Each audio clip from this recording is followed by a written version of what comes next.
Okay. And yeah, currently I'm doing some shorter streams because again I'm still setting up and everything here. So once I get established, I plan on making these streams last at least 3 to 4 hours. I plan on streaming at least till about 2 p.m. my time from 10 a.m. my time. I'm hoping that'll... Oh, my joystick turned off. Okay. I'm hoping that'll solidify, but like right now I have just way too much stuff to do. Like today I'm disassembling my old bed and putting in my new one. Oh, also I got to do laundry today for the first time since I've been here, which figuring out their laundry room, not fun. I also got to do dishes, I think. Figure out the dishwasher, which, again, in a foreign place, you know, stranger in a strange land here.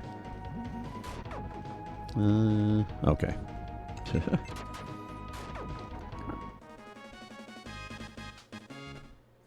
Okay, let's see. Again, through the noodles.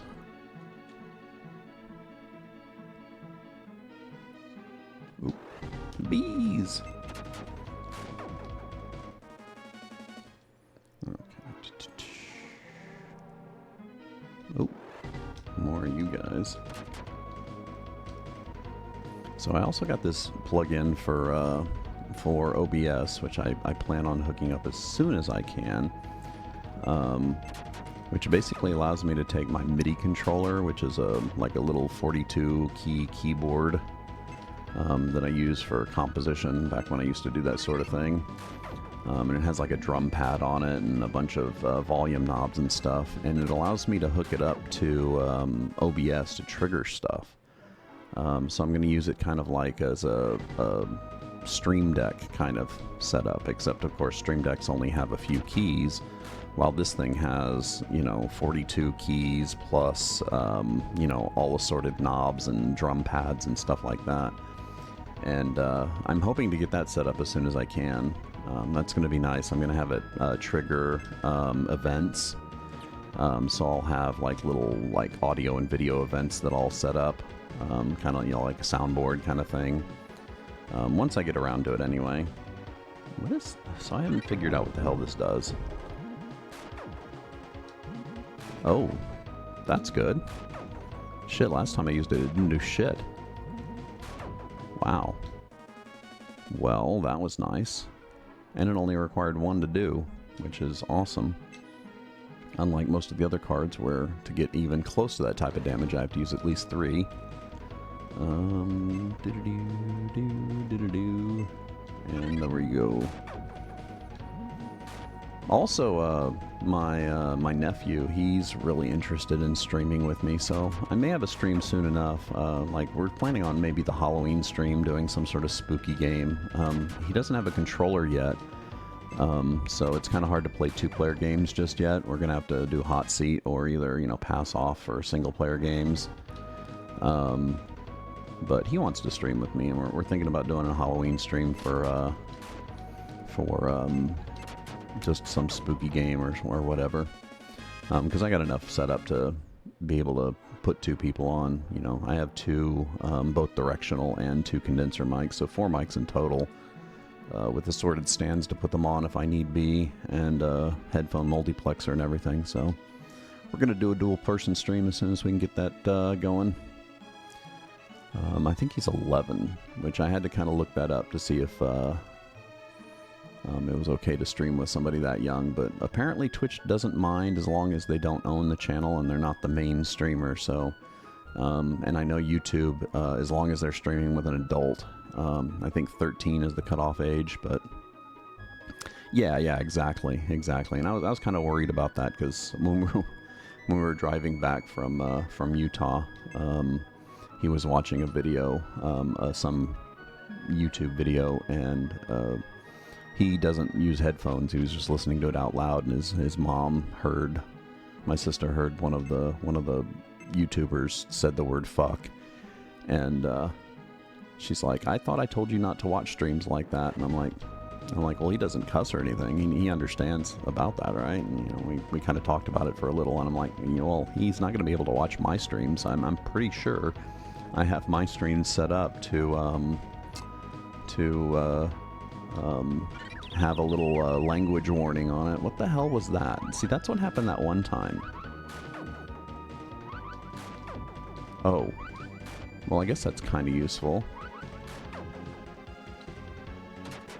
Yeah, and with me, you know, as far as the cussing goes, being that I kind of study linguistics and I've always kind of had a, you know, anti-authoritarian bend, I've done a lot of, yeah, so it calls an elemental, usually having to do with what your element is.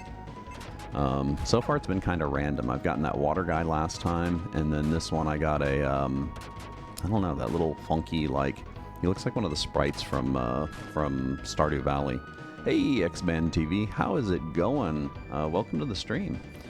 We are still playing some Arcana on Thursdays, and we are talking about cussing. We're talking about dirty words. So one of my first things that I did when I started studying linguistics, one of the things that I was obsessed with was vulgarity and racial slurs, because of course I'm always entertained by how creative we are when we want to insult other people. And one of the things that I came to the conclusion of is if you're insulted by a word that has another meaning, or that has another word for it that you're not insulted by, that both have the same meaning, for example, sex and fuck, or shit and poop, like if you have a problem with one of those and not another, that's a you problem. That is definitely a you problem. And the reason why we do that, and this goes a long way back. This goes back to feudal feudal era. I think it's the first reported instances that we have of people using language as a way to separate classes, right? So I'm not going to associate with you because you're lower class because you say the word shit. And there's actually a lot of instances in our language where we do this. For example, you know, you've heard the term poultry, right? Well, why do we have poultry and then we also have chicken? Why do we have beef and we also have cows, right? The reason why is because originally in the Middle Ages, they invented those alternatives for those names. So for the upper class, oh god damn it.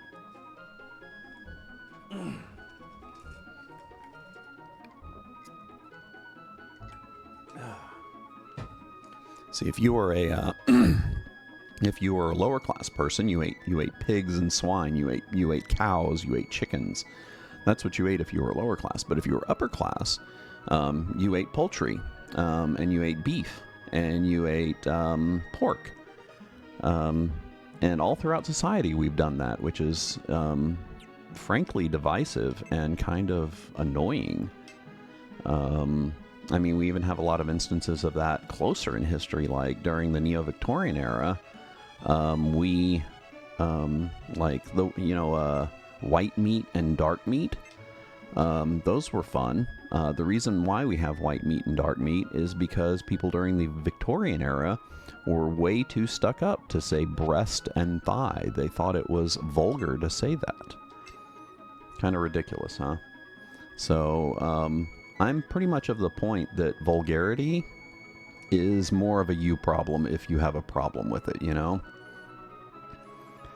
And that's kind of how I feel about it. I don't excessively use it, and when I'm around people who I know don't like it, I'll try and curb my speech. You know, I had to do that for years around my last girlfriend's family because they were Mormon.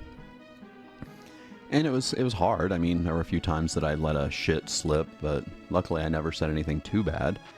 And of course I avoid racial slurs altogether because they're offensive no matter what.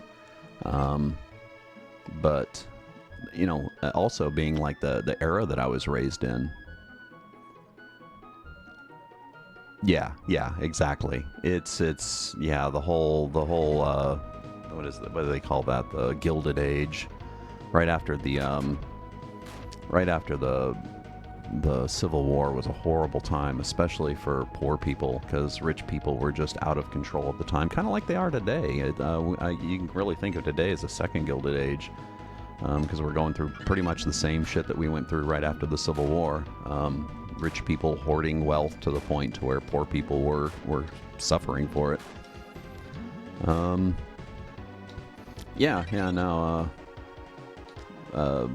So, and then that basically over the years, that's kind of how vulgarity has been used. It's been used as a social filter for class. Luckily, learning this early turned me on to a few advantageous things in my life. Like, of course, I didn't know this at the time, but when I was a kid, I always had long hair, I had long hair up until a few weeks ago when I cut it all off, but... and I've kind of alternated between having long hair and medium-length hair and whatever. But one of the things that I learned is long hair is a nice social filter, because if there was somebody out there that wouldn't talk to me because of how I looked, because I had that long hair, I didn't fucking want to talk to them, These people were going to be, the kind of people that I would not want to know if they were going to judge me by my hair.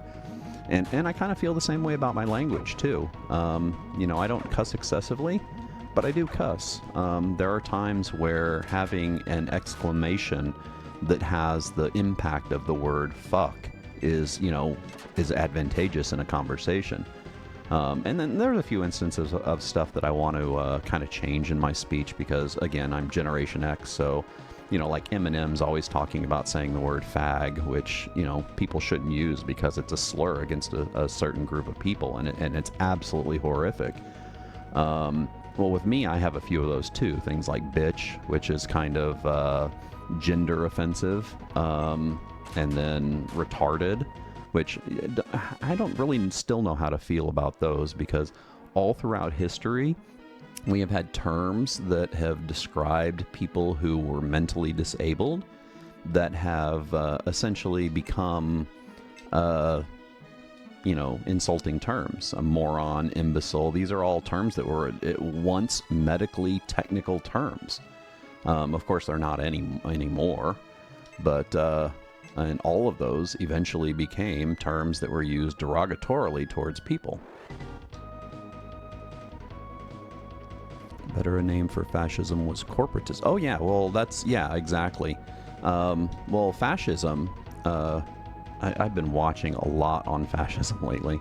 So, because I've been obsessed with it because of our current climate, and the fact that the United States currently has a party in it that is, has always been fascist, ever since at least the 60s, ever since the Nixon era, probably even longer, really. But now they're openly fascist. They won't admit they're fascist, but they still have absolutely no problems doing fascist actions. And so I've been reading up tons and tons on fascism. And the best way that I have to understand it is fascism, while having a few other elements like persecuting a minority for the source of your problems,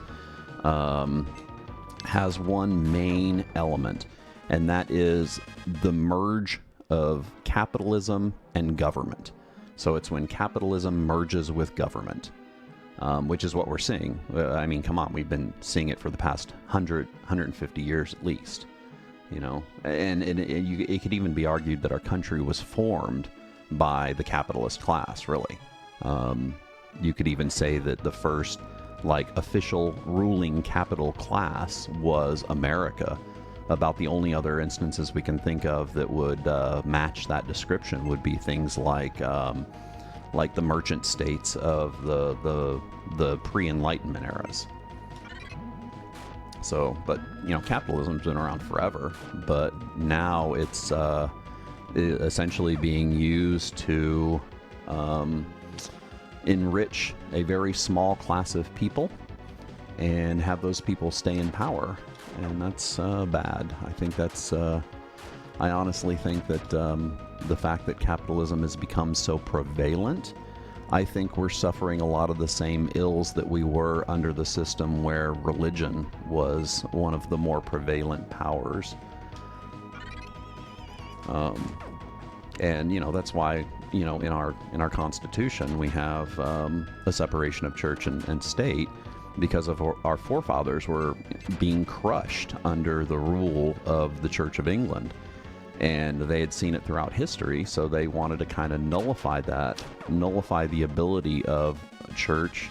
They also wanted to nullify any type of feudalism or empirism happening in our country, so they put all sorts of stuff to avoid that in our Constitution.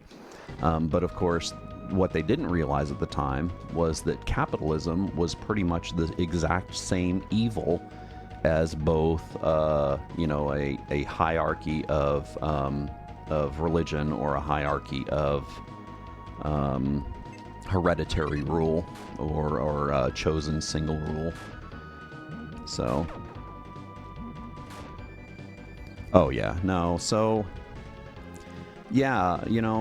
I grew up most of my life thinking that both political parties were pretty much two sides of the same coin because I was only looking at certain things at the time.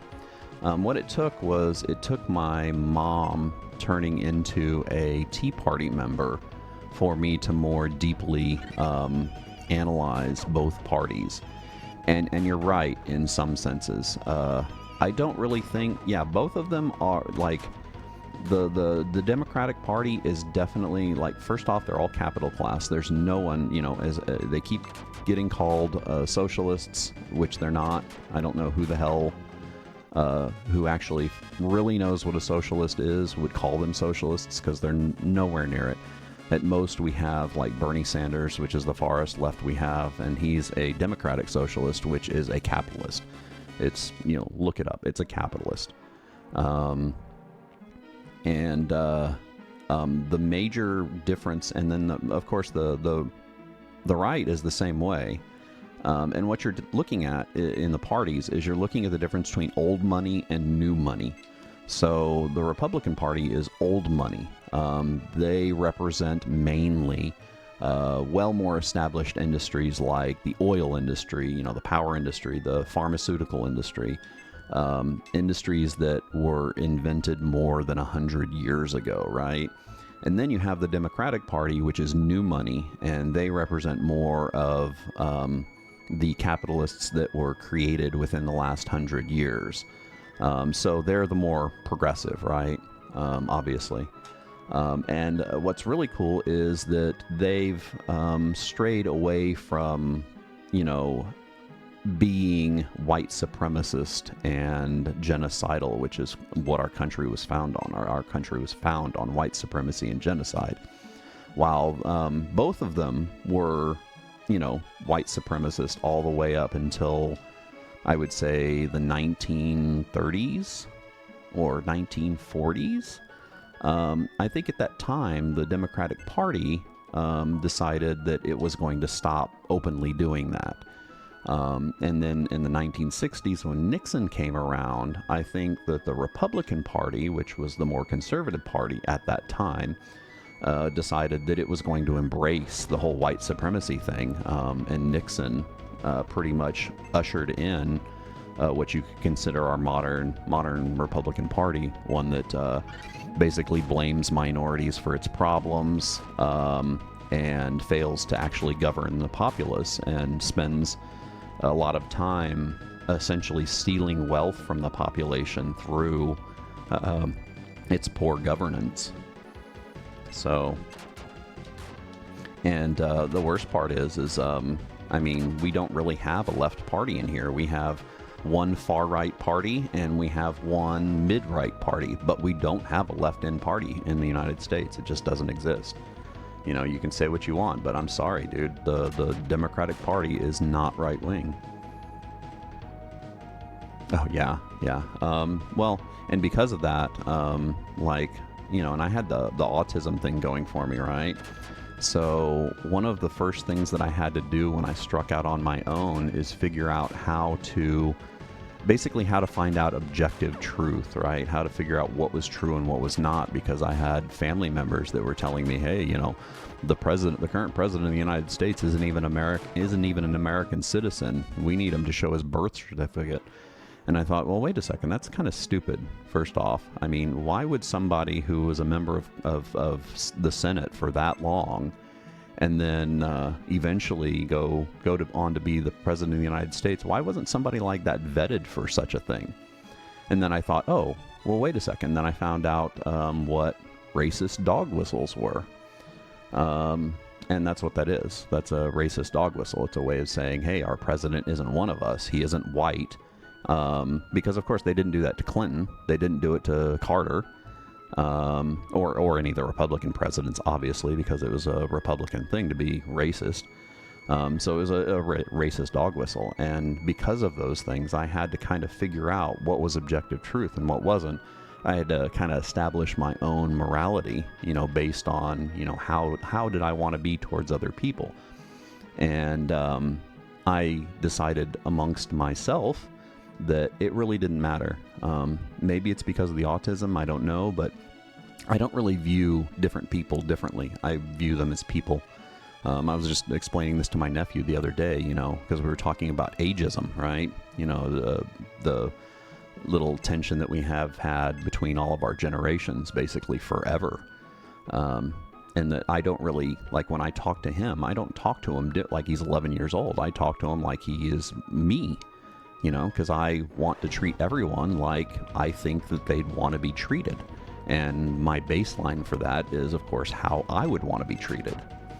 And with me, it doesn't really matter when it comes to race because, again, I had to find out objective truth, which objective truth is white people invented race. Race is not a real thing. It's not a biological function at all.